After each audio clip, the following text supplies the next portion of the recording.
नमस्कार, आप देख रहे हैं अपना बिहार। मैं हूं आपके साथ विभा उपाध्याय। बुलेटिन की शुरुआत इस वक्त की बड़ी खबर के साथ। खबर सियासत से जुड़ी हुई सामने आ रही है, जिसमें तेजस्वी यादव पर प्रशांत किशोर ने जोरदार हमला किया है।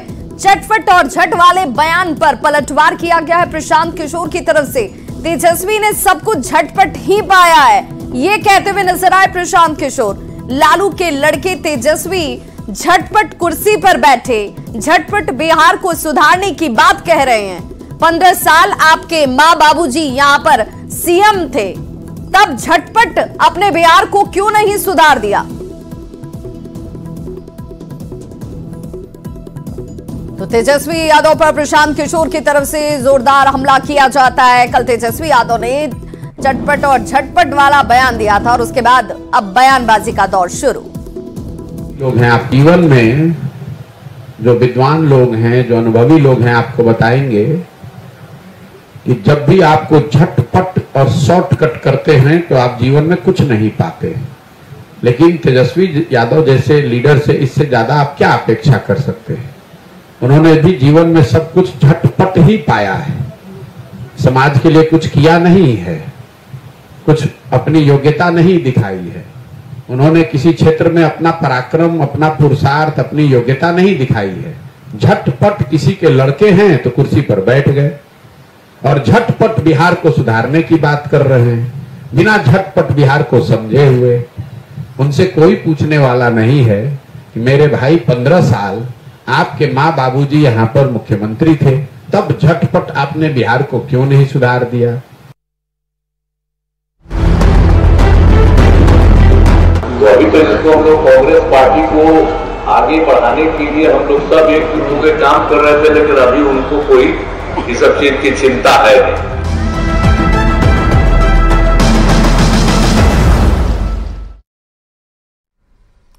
तो लोकसभा चुनाव से पहले बिहार के मुख्यमंत्री नीतीश कुमार ने एक बड़ा बयान देकर सियासत को गरमा दिया है। लेफ्ट पार्टी सीपीआई के कार्यक्रम में बोलते हुए सीएम नीतीश कुमार के तीर का निशाना कांग्रेस बनी। जी हां, नीतीश ने कांग्रेस पर जोरदार निशाना साधा और यह कह दिया कि INDIA गठबंधन को मजबूत करने के लिए कांग्रेस को फिलहाल फुर्सत नहीं है, जबकि हमारी कोशिश पूरी मजबूती से लोकसभा चुनाव लड़ने की थी। कांग्रेस पार्टी को आगे बढ़ाने के लिए हम लोग सब एक जुट के काम कर रहे थे, लेकिन अभी उनको कोई इस सब चीज की चिंता है नहीं। अभी तो लगे हुए हैं 5 राज्य के चुनाव, इसलिए 5 राज्य का चुनाव होगा, उसका अपने सबको बुलावेंगे। आजकल कभी कोई चर्चा नहीं हो रही। तो देखिए, जैसे ही सीएम नीतीश कुमार की तरफ से बयान आता है, उसके बाद कांग्रेस पर सीएम नीतीश के बयान के बाद सियासत गर्म हो जाती है। बिहार बीजेपी के अध्यक्ष सम्राट चौधरी ने कहा कि नीतीश कुमार को गठबंधन में अब कोई पूछ ही नहीं रहा है, उन्हें कोई तवज्जो नहीं दिया जा रहा, उनका पीएम बनने का सपना ही रह जाएगा।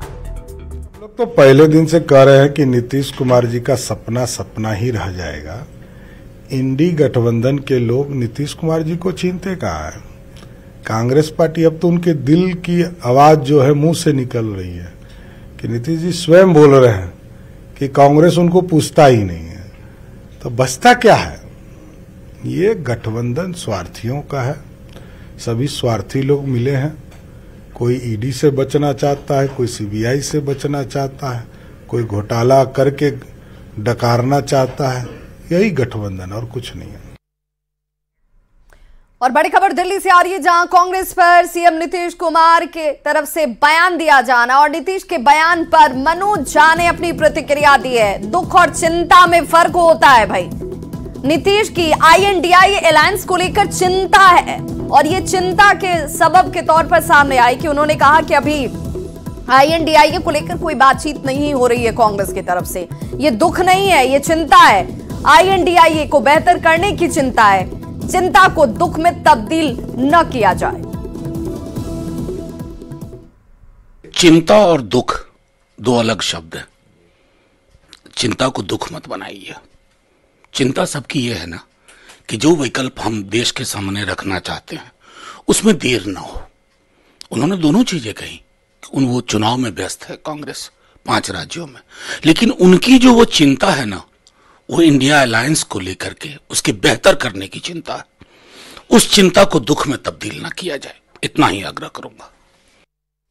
और इस वक्त एक और बड़ी खबर इस सियासत से जुड़ी हुई आ रही है। जेठू सांसद का बड़ा बयान सामने आया। आलोक कुमार सुमन की तरफ से ये बड़ा बयान, जिसमें नीतीश कुमार को पीएम बनाने की वकालत की गई है। जेठू सांसद की तरफ से आलोक कुमार सुमन बयान देते हैं। उनकी तरफ से कहा जाता है कि नीतीश कुमार पीएम बनने के लिए योग्य, सबसे अगर कोई कैंडिडेट माना जाए उनमें से नीतीश कुमार है। पीएम का पद संभालें नीतीश कुमार, बिहार की तरह देश का भी विकास करें। दुआ करता हूं और पूरे बिहार वासी दुआ करते हैं, और जितने उनके शुभचिंतक के पूरे देश में सब लोग दुआ करते हैं। सब लोग चाहते हैं कि हमारे परम आदरणीय माननीय मुख्यमंत्री जी प्रधानमंत्री का पद संभालें, और जिस तरह बिहार का उन्होंने विकास किया उसी तरह देश का भी विकास करके और एक विकसित राष्ट्र के रूप में उसको।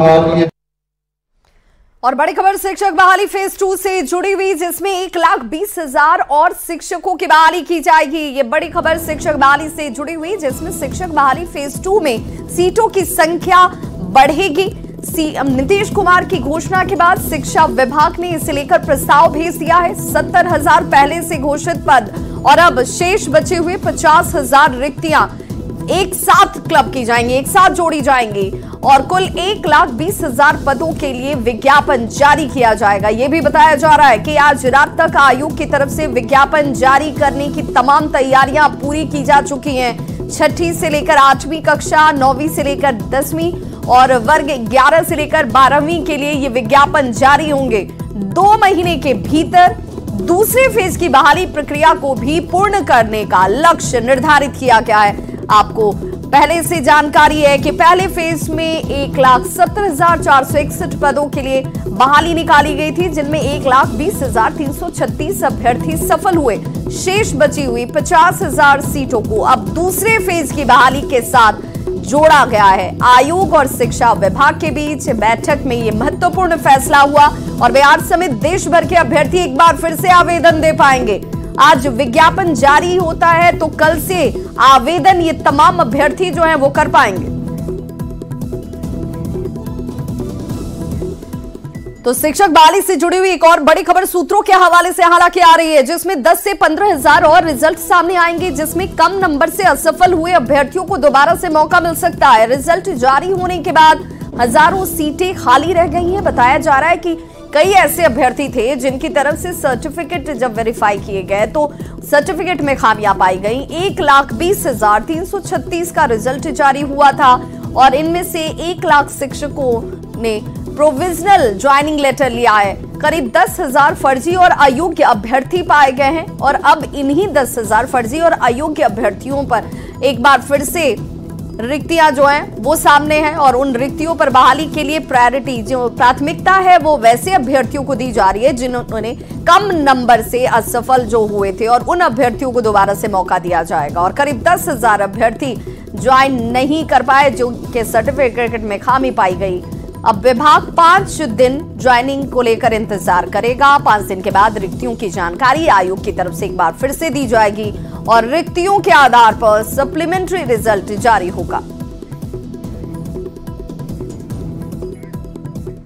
और अब बात कानून व्यवस्था को लेकर उठ रहे सवाल की। जी हां, आज बिहार में एक बार फिर से लुटेरों का तांडव देखने को मिला। 2 जिले लुटेरों की वजह से चर्चा के केंद्र बिंदु में आ चुके हैं। लुटेरों ने जमकर लूटपाट की है, बैंककर्मी को निशाना बनाया जाता है। दरभंगा की ये तस्वीर आपके सामने है, जिसमें सदर थाना क्षेत्र के बैंकर्स कॉलोनी में लुटेरों ने एक बैंककर्मी के घर में घुसकर लूटपाट की वारदात को अंजाम दिया। जब बैंककर्मी ने इसका विरोध किया तो उसकी जमकर पिटाई कर दी जाती है, जिसमें उसकी मौत हो चुकी है। दूसरी तस्वीर नालंदा से सामने आई, जहां पर मुरौरा गांव में बैंक मैनेजर के घर को निशाना बनाया गया। भीषण डकैती की वारदात को अंजाम दिया जाता है। 12 की संख्या बताई जा रही है जो लुटेरे थे यहां पर पहुंचे और 12 लाख से ज्यादा के जेवरात और अन्य सामानों को लूटकर फरार हो गए। सीसीटीवी कैमरे में देखिए उनकी तस्वीरें भी कैद हुई। हालांकि सभी नकाबपोश थे, इसलिए चेहरे को पहचानना मुश्किल है, लेकिन पुलिस ये दावा कर रही है कि बहुत जल्द इस लूट में शामिल इन सभी नकाबपोश डकैतों को धर दबोचा जाएगा। परिवार वालों के हाथ पैर बांधकर लूटपाट की जाती रही और घंटों लूटपाट के बाद ये अपराधी फरार हैं। वहीं बड़ी खबर छपरा से, जहां यज्ञ के दौरान भगदड़ मच गई। भगदड़ में 2 महिलाओं की मौत हुई है। बताया जा रहा है कि आज सुबह जब यज्ञ में शामिल होने के लिए महिलाओं की संख्या यहां पर अच्छी खासी मौजूद थी, बड़ी संख्या में श्रद्धालुओं की मौजूदगी थी, तभी अचानक से भगदड़ मच जाती है और दबकर 2 महिलाओं की मौत हो जाती है। दरियापुर के मस्तीचक में गायत्री महायज्ञ, जिसकी तस्वीर आप देख रहे हैं, यज्ञ के दौरान अचानक से भगदड़ में 2 महिलाओं की मौत हुई। मौके पर फिलहाल डीएम और एसपी पहुंचे हुए हैं। हालात को नियंत्रण में बताया जा रहा है। छपरा के मस्तीचक में गायत्री महायज्ञ के दौरान आज सुबह अफरा तफरी मची। यज्ञशाला में प्रवेश करने के दौरान ही 2 महिलाएं गिर जाती हैं और भीड़ उनके ऊपर से गुजर गई। इस हादसे में बुजुर्ग महिला की मौत हुई है।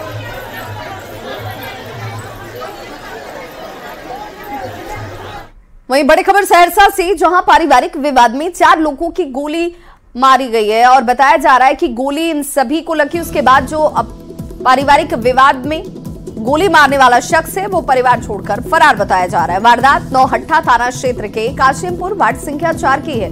जानकारी के अनुसार चाचा और भतीजे में किसी बात को लेकर नोकझोंक हो रही थी और नोकझोंक इस कदर बढ़ी कि भतीजे ने चाचा पर गोली चला दी। इस दौरान 3 पुरुषों को और 1 महिला को गोली लगी। जख्मी सभी का इलाज इस वक्त अस्पताल में जारी है, जबकि आरोपी फरार।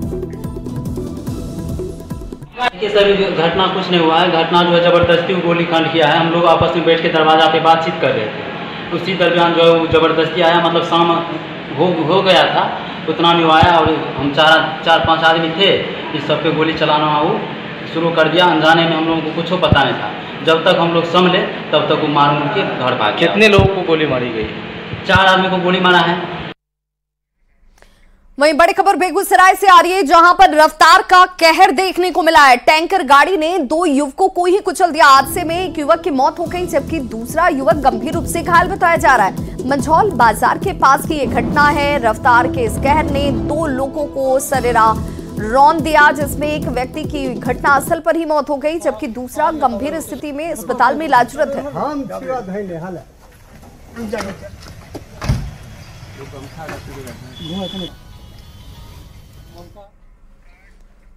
कटिहार में ग्रुप डी और चपरासी की नौकरी में फर्जीवाड़े का मामला सामने आया। दरअसल कुछ युवक फर्जी अपॉइंटमेंट लेटर पर डीआरएम ऑफिस में ज्वाइनिंग का प्रयास कर रहे थे। कटिहार रेल मंडल के अधिकारियों ने फर्जी ज्वाइनिंग लेटर जब्त कर कार्रवाई शुरू कर दी है।